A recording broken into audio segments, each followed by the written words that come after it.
ആദ്യമൊക്കെ ഭയങ്കരമായിട്ട് ഞാൻ 1% ഇതില് കോഴിക്കോട് ടൗണിൽ കൂടെ ചാർജർ തപ്പി നടന്നിട്ടുണ്ട്. അന്നൊക്കെ അടിച്ച ടെൻഷൻ ഉണ്ടല്ലോ. അന്ന് അമ്മയുണ്ടായിരുന്നു. അമ്മ വഴിയെ പോയ അടി വാങ്ങിച്ച പോലെ അവസ്ഥ എന്നൊക്കെ പറഞ്ഞ് ഒരുപാട് കളിയാക്കിയിട്ടുണ്ടായിരുന്നു. ചാർജിങ് സ്റ്റേഷൻസ് കണ്ടുപിടിക്കാൻ ആപ്പ് ഓപ്പൺ ചെയ്താൽ അതിനകത്ത് വരും നിയർ ബൈ ചാർജിങ് സ്റ്റേഷൻ. അതിനകത്ത് നമുക്ക് ഫിൽറ്റർ ചെയ്യാം, EV മാപ്പ് ആഡ് ചെയ്യാം.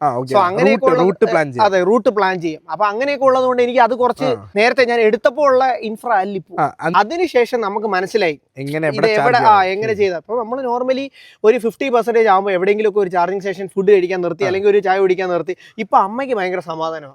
കാര്യം ഞാൻ റെസ്റ്റ് എടുക്കുന്നുണ്ട്. മെയിൻലി ഈ വീഡിയോ എല്ലാവർക്കും പറഞ്ഞു കൊടുക്കുക, ഈ 100 ആക്കിക്കൊണ്ട് ഓടാൻ നിൽക്കരുത് ഫാസ്റ്റ് ചാർജിങ്ങിൽ പോയി. ഫോർ എക്സാമ്പിൾ നിങ്ങൾ ഒരു 160 കിലോവാട്ട് ചാർജറിൽ കയറുകയാണെന്നുണ്ടെങ്കിൽ ഫ്രം 20 to 80 മാത്രമേ 160 നിങ്ങൾക്ക് കിട്ടൂ.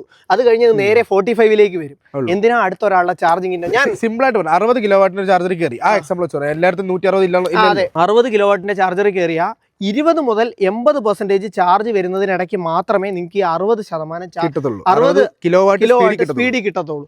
അത് കഴിഞ്ഞ് നേരെ 45ലേക്ക് പോകും. പിന്നെ 10 പിന്നെ അതായത് അത് 90 ആവാൻ നേരം നേരെ 25 വരും. പിന്നെ 95 ആവാൻ നേരം 10 വരും. 20 to 80 നിങ്ങൾക്ക് ഒരു 30 മിനിറ്റ്സ് കിട്ടുന്നുണ്ടെങ്കിൽ അടുത്ത 30 മിനിറ്റ് വേണം 80 to 100 ആവത്തില്ല, 98 സ്റ്റക്ക് ആവും.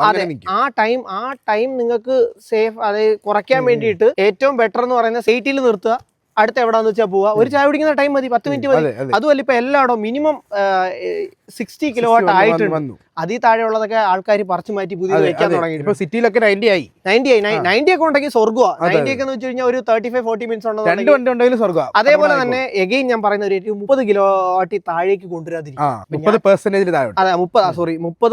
താഴേക്ക് കൊണ്ടുവരാതിരിക്കുക. കാര്യം എന്ന് വെച്ച് കഴിഞ്ഞാൽ എനിക്ക് പറ്റുന്ന ഒരു കപ്പെന്ന് വെച്ച് കഴിഞ്ഞാൽ ഇപ്പൊ ഈ ഓടി വരാൻ നേരം ഫോർ എക്സാമ്പിൾ ഞാനിപ്പം കണ്ണൂരിൽ നിന്ന് ഓടി വരികയാണെന്നുണ്ടെങ്കിൽ പത്തനംതിട്ട എത്താൻ നേരം ഒരു 30 ഒക്കെ ഉള്ളെങ്കിൽ വീട് എത്താൻ നേരം 6-5 ഒക്കെ കാണും. അത് വണ്ടിക്ക് ദോഷമാണ്. വേറൊരു കാര്യം, ഞാനിപ്പം വീട്ടില് 1 മണിക്കൊക്കെ വരാൻ നേരം വഴി നിർത്തി അരമണിക്കൂർ ചാർജ് ഇട്ട് പറ്റുമോ? ആ ഒരു സ്ട്രെച്ചിൽ പോയി വീട്ടിൽ പോയി ഉറങ്ങാനേ നോക്കുന്നു.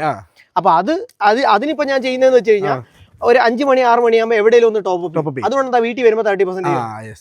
സോ അങ്ങനെയുള്ള കാര്യങ്ങൾ ഒന്ന് മനസ്സിലാക്കി നമ്മളൊന്ന് പ്ലാൻ ചെയ്തൊന്ന് യൂസ് ചെയ്ത് കഴിഞ്ഞാൽ പൊന്നു പോലെ കൊണ്ട് നടക്കാൻ സാധനം 100%. നമുക്ക് ഭയങ്കര സന്തോഷം വരും. നമുക്ക് പുറത്ത് പോകാനും ട്രാവൽ ചെയ്യാനും ആരെങ്കിലും കൊണ്ടുപോകാനൊക്കെ തോന്നുന്നു.